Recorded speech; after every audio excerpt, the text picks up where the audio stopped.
9 сыныптың 3 тоқсанындағы алгебрасын оқытуға арналған методикалық кеңестер. Тұрсынғазы Нұрғазы Сейтқазыұлы, Семей қаласындағы Назарбаев зияткерлік мектебінің математика пәнінің мұғалімі. Енді 3 тоқсан алгебрасы ол бір тараудан тұрады, тригонометрия тарауы, және осы тараудың ішінде келесі тақырыптар қарастырылған. Ол бұрыш пен доғаның градустық және радиандық өлшемдері, кез келген бұрыштың синусы, косинусы, тангенсі және котангенсі, тригонометриялық функциялар және олардың қасиеттері, ең соңғысы тригонометрия формулалары. Енді әрбір тақырыптарға жекеше тоқталатын болсақ, бірінші тақырып бұрыш пен доғаның градустық және радиандық өлшемдері. Бұл жерде ең бастысы біз оқушыларға бірлік шеңбер ұғымын енгізіп, бірлік шеңбер, яғни радиусы бірге тең болатын шеңбер. Осы шеңбердің аясында біз тригонометриялық функциялардың анықтамаларын, қасиеттерін көрсете аламыз. Енді бірінші бұрыштың градустық шамасы және радиандық шамасына тоқталмас бұрын келесі нәрсені қарастырайық, яғни шеңбердің ұзындығы ол 2π r-ға тең. Біздің жағдайда радиус r-ға тең болады, ал радиусты біз керісінше l бөлінген 2π деп те анықтай аламыз. Яғни осы формуланың көмегімен біз шеңбердің бойындағы ұзындығы бірге тең доғаны өлшейміз. Яғни ұзындығы бірге тең доға ол шеңбер ұзындығын 2π-ға бөлгенде пайда болатын доға болады, дәл осы жағдайда. Енді сонымен бізде қандай да бір альфа деген бұрыш берілсе, ол альфа бұрыш ұзындығы радиусына тең доғаға, яғни біздің жағдайда бірге тең доғаға тірелсе, осындай бұрышты біз радиан деп атайтынбыз. Және оның градустық шамасы 360 бөлінген 2π-ға тең, яғни 57,3 градусқа тең жуық мәні. Сонымен 1 радиан ол 57,3 градус деп түсінуге болады. Және ең бастысы, тағы да қайталайық, радиан ол ұзындығы радиусқа тең доғаға тірелген центрлік бұрыш. Яғни көріп отырғанымыздай схемада радиустар бірге тең болса, доғаның да ұзындығы бірге тең болу керек. Енді мысал қарастырсақ, ол 270 градус деп берсек, ол бір градустық шама. Дәл осы 270 градусты біз радиандық шама арқылы да бере аламыз. Яғни 3π бөлінген 2-ге тірелген центрлік бұрыш деп көрсетуге де болады. Енді келесі осы ұғымдарды енгізгеннен кейін, ол кез келген бұрыштың синусы, косинусы және тангенсі. Бұлардың ішінде негізгі көңіл аударатын мақсат ол 9, 2, 4, 2 деген мақсат, яғни бірлік шеңбердегі нүктелердің координаталары. Осы жаңағы алдыңғы тақырыпта енгізген бірлік шеңберімізді қолданамыз. Бірлік шеңберінен қандай да бір нүктені алайық та, нүктенің координаталарын L, K деп белгілейік. Енді бұл нүктенің координаталарын ұзындықтарды ретінде қарастыруға болады, яғни L мен K-ны біз сәйкесінше қарапайым нүктенің координаталары, яғни мынандай үшбұрыш қарастыратын болсақ, ол шеңбер центрінен A-ға дейінгі арақашықтық ол гипотенузамыз болады біздің, және ол радиус болғандықтан бірге тең дейміз. Ал катеттері сәйкесінше L мен K-ға тең, яғни нүкте координаталары. Енді осы бұрыш үшін L мен K-ны анықтап көрейік.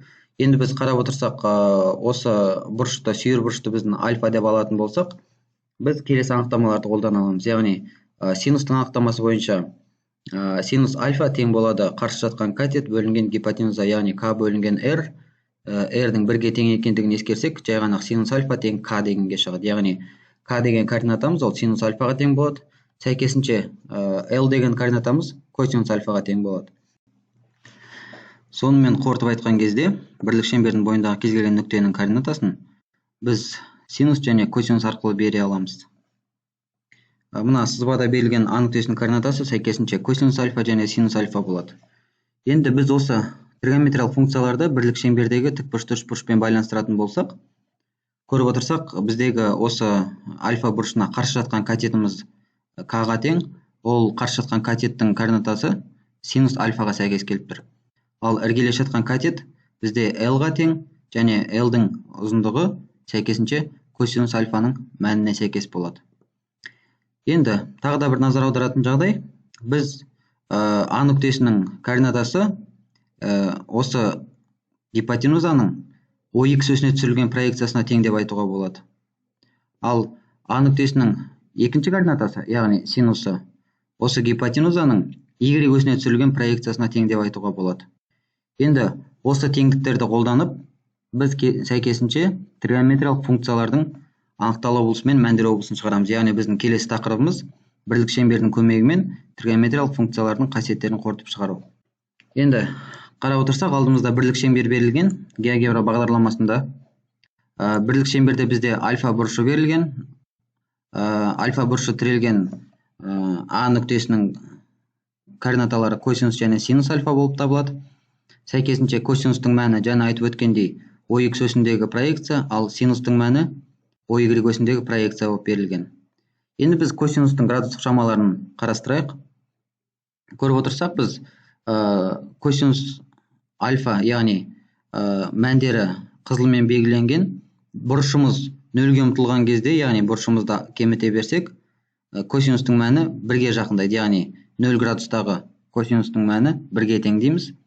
Ал косинус кемейді, біз бұрышты арттырсақ, яғни қарап отырсақ, бұрыштық шаманы біз 90-ға жақындатқан сайын косинустың мәні 0-ге ұмтылады, яғни 90 градустағы косинустың мәні 0-ге тең деген сөз.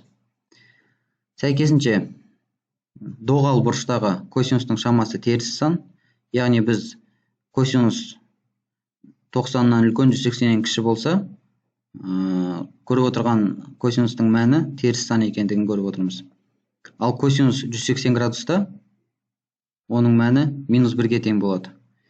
Енді қорыта айтқанда қарап отырсақ, біз бұрыштың градустық шамасы өзгерген сайын косинустың да мәні өзгеретіндігін көріп отырмыз.